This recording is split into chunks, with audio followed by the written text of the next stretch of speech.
Okay, good morning, everybody. Hope everybody's well. Happy Friday.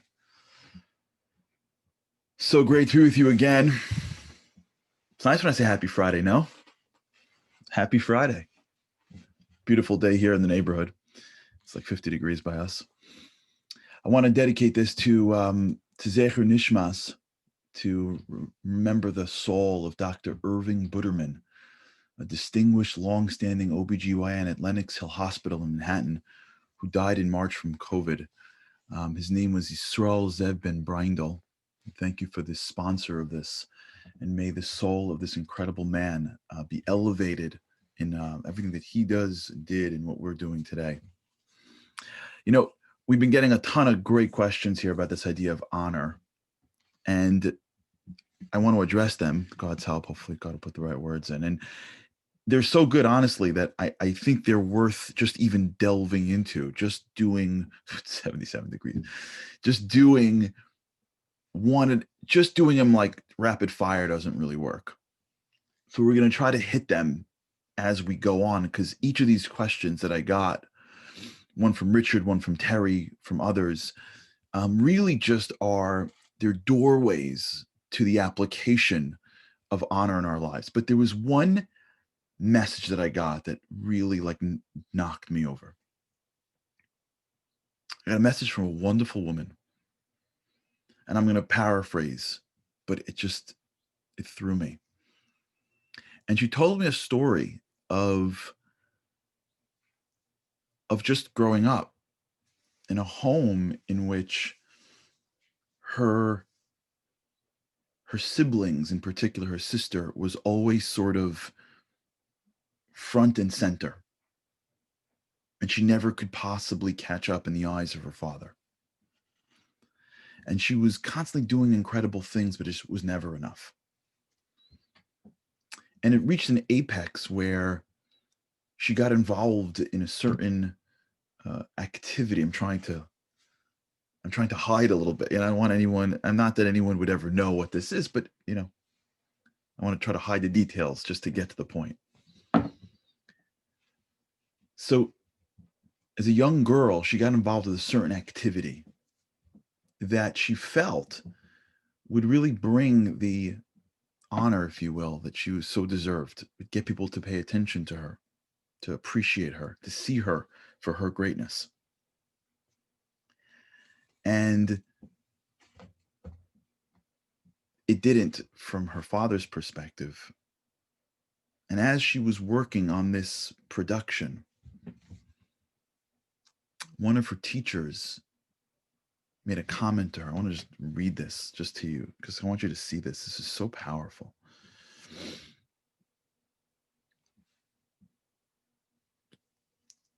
At the end of it, as it got to the end, she had to go. Her sister got engaged, and she went back and forth.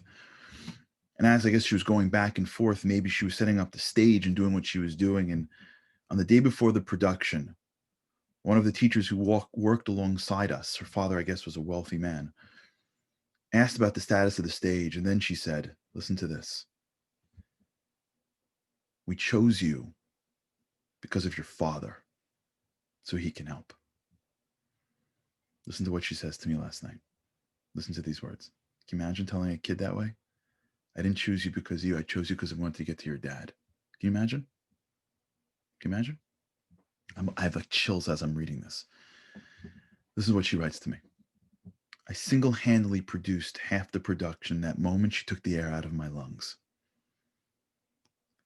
The classmate who was there with me was so shocked. If it was indeed the reason, did she have to say it?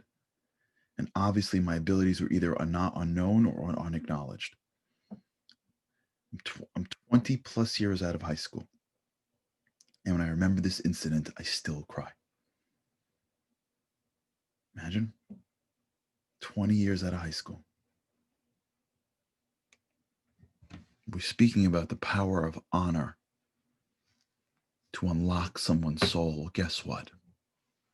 The same power can also close somebody up. The same power of our mouth could destroy people. We've all been there. We've all been there.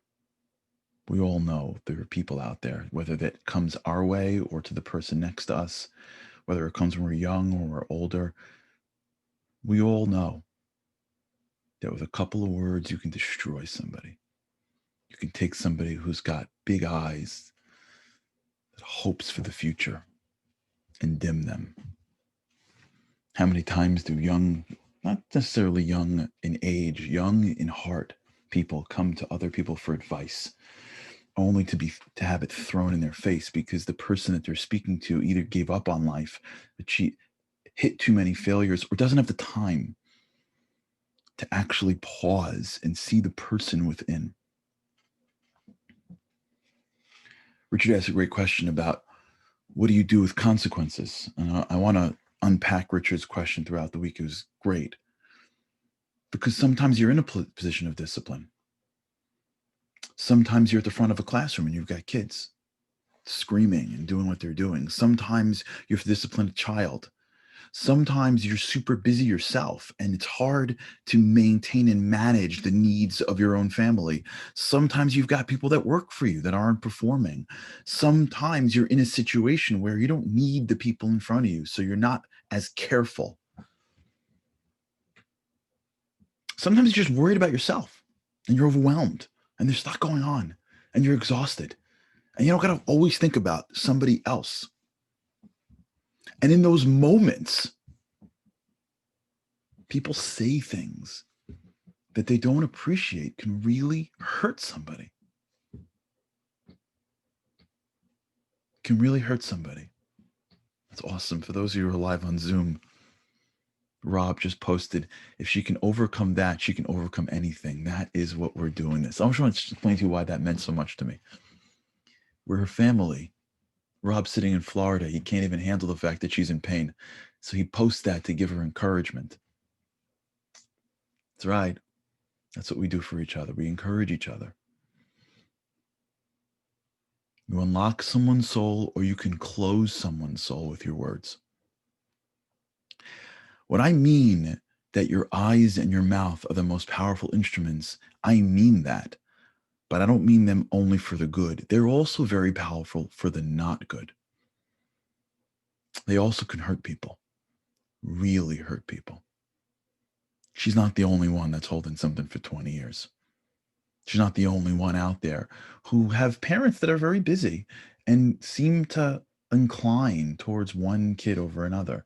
She's not the only one out there who seems to have production or people or teachers that say things to students thinking like they're just letting off frustration and then leave students, they leave carcasses in their midst.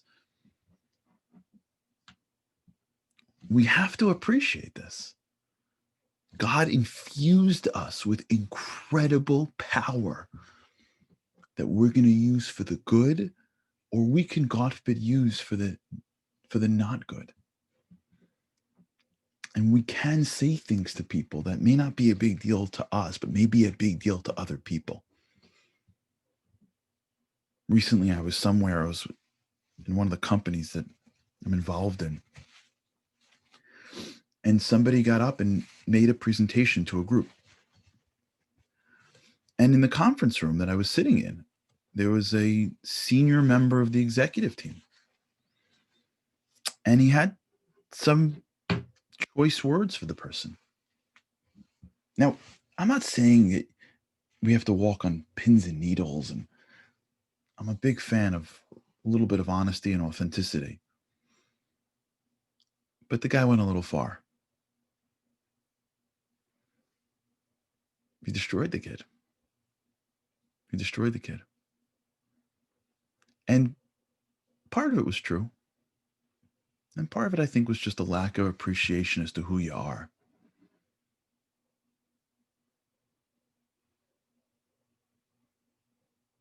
Yeah. I realized that. There are a lot of kids holding on. You're never going to be anything. There's a lot of kids holding on to the you're not going to amount to. There's a lot of people holding on to stuff that they hear from people that didn't even mean it. For every teacher that changes a kid's life because he sees or she sees something in him. For every teacher that has students out there that have become big and they don't even know, I'll tell you an amazing story. One of the companies that I work with has a superstar CEO. Superstar. The guy's awesome. He was failing out of school. He told me this last week. He was failing out of school. He couldn't get into a high school. He couldn't get anything. He was in 10th grade when one teacher said, stay after class. And you know what that means. He stays after class and the teacher goes, I've been watching you for the whole semester. He goes, you're a really good kid and you're a really smart kid. Something's not making sense. Listen to the story. Take this test. So he gives him a test. He gives it back to him. The guy goes, yeah, you're dyslexic. Nobody diagnosed it. He's in 10th grade. He just thinks he's stupid. He goes, you're dyslexic. I'm going to teach you how to speed read, because if you speed read, you'll read by word and not by letter, and that'll help you. This 10th grade teacher, he got paid for it. He just believed in this kid so much, and he told him that. And he worked on him to help him speed read. Well, this CEO is in his office last week telling me the story. Once he picked up speed reading, he did not get under a 97 for the rest of his high school career. He was the first kid in his entire high school to go to an Ivy League school for college. He left, he worked somewhere, he started his own company. He runs an incredibly successful company right now. Last year, the principal of the school came to him for money. And this guy looked at him and goes, is that teacher still there? He goes, yeah, he is. He goes, do you mind if I have his number? This is great. So he calls the teacher up. Teacher doesn't remember. These teachers don't remember. Teachers that change people's lives, they don't remember. This is what they do for a living. They just change people's lives. There could be 100 people like this out there. So this is who this guy is. He's such a good guy. He calls the teacher, invites him to the most expensive kosher restaurant in the city. Teacher comes in and he tells him what happened. The teacher's blown away. At the end of the meal, this guy takes out a box and he hands his 10th grade teacher a gold Rolex with an inscription thanking him for changing his life.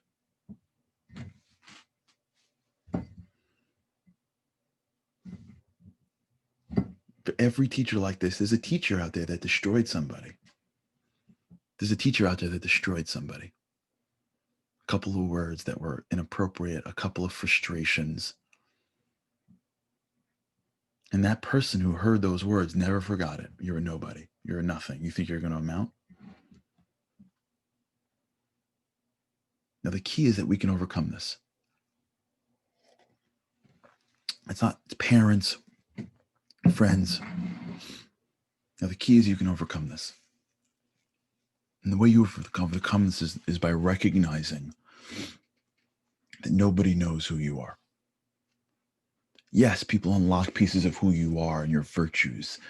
But the way we overcome this is by the recognition that who I am really is a piece of the divine, and what I have is actually invisible to most people. What the power that is within me, nobody can fully understand. It's so hidden that even I can't fully understand it. None of us can fully appreciate the true power that is within us, because the power that is within us is a spark of the divine. And as much as our eyes can see virtues in other people, we can't see into the divine. And at the end of the day, no matter what somebody says to us, they don't really know. Only we feel.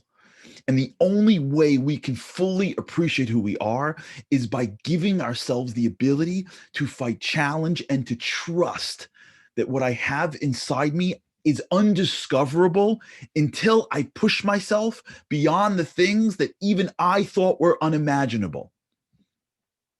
The way to overcome the negativity, the positivity we have, the negativity comes because we believe people. Now, if they're unlocking a piece of our souls and they're helping us, then amazing. But if they're trying to close us down, we have to always remember that the only person that can stop us is ourselves, because what is inside me is so much bigger than what even anyone could understand. And the only way I know is by bringing it out. This, by the way, is the story of a great rabbi named Rabbi Zachariah Wallerstein. Rabbi Zachariah Wallerstein's a rabbi today. He lives in Brooklyn. He's a superstar. He started his organization called Ornava. He is indefatigable. He doesn't sleep.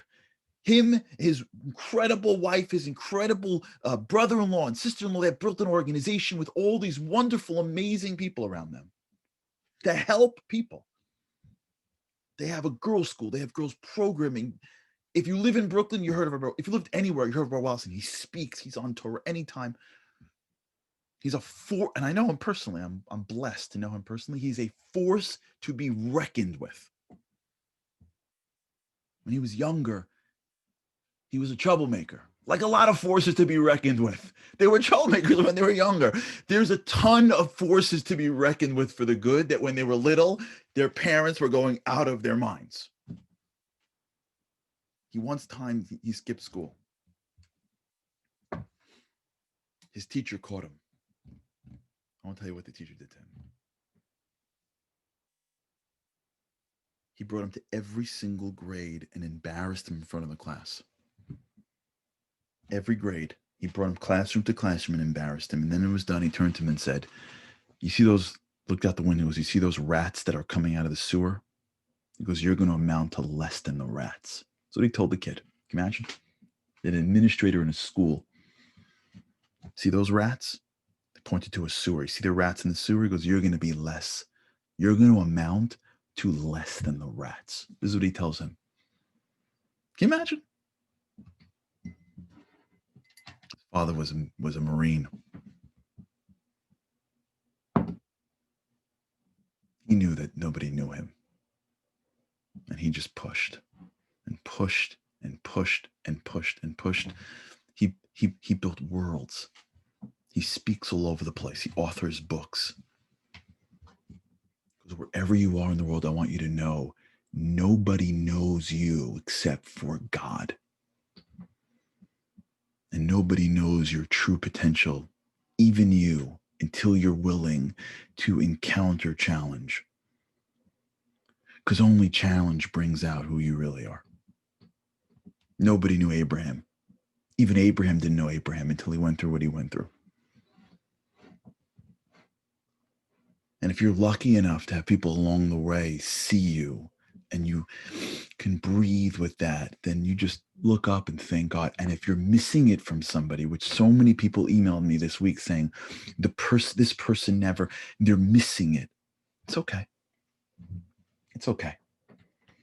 Because you got the greatest gift of all. You got a piece of God. You got a nuclear power plant resting in you.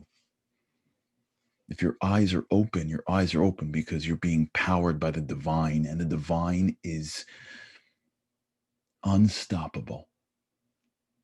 And many times the reason why you may not have heard this is because that's maybe why you're here, in part, to be sensitive to it and to push through and to let somebody else know that you may not have heard it, but look how far you've gone.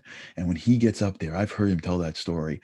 When he gets up there and tells the story of him, I'm going out of my mind. I'm so inspired. Challenge brings out the best. Nobody knows you. God knows you. And if you're in this world, it's because he believes in you. And we'll get there this next week, and this is it, I want to leave you with this because it's so big that I don't understand it. But if we can understand this together, when we start, we've